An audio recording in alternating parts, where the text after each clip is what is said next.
नाश्त्याला रोज तेच तेच खाऊन कंटाळलात का? तर आज बनवूया थोडंसं वेगळं काहीतरी. तर सुरुवात करूया ओट्स पासून. ओन एअर ब्लास्ट ब्लेंडरचा क्रश मोड वापरून काही सेकंदात ओट्सची बारीक पावडर तयार करा. बीटची साल काढून बारीक कापा आणि पाणी टाकून त्याची पेस्ट करून घ्या. आता यामध्ये मिरची, आले, कढीपत्ता आणि मीठ टाकून छान बारीक करा. बनवलेली ओट्स पावडर आणि बेसन एकत्र करून त्यामध्ये बीटची पेस्ट घालून बॅटर बनवा. आता तवा गरम करून त्यावर समान पसरवून घ्या. झाकण ठेवून थोडा वेळ शिजवून घ्या. तयार आहे आपला गरमागरम बीटचा चिला. चिलासोबत चटणी तर हवीच, पण त्याआधी थोडं ब्लेंडरबद्दल. यामध्ये आहेत 3 स्पेशल मोड्स: ब्लेंड, स्मूदी आणि क्रश. आणि हा चालतो बॅटरीवर, जी चार्ज होते USB टाईप C ने.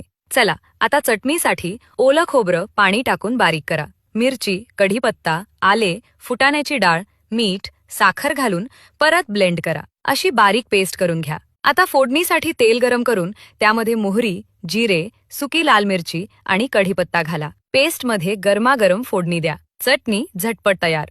आणि आता हेल्दी ड्रिंकसाठी केळी, चॉकलेट आणि दूध घाला आणि वापरा खास स्मूदी मोड.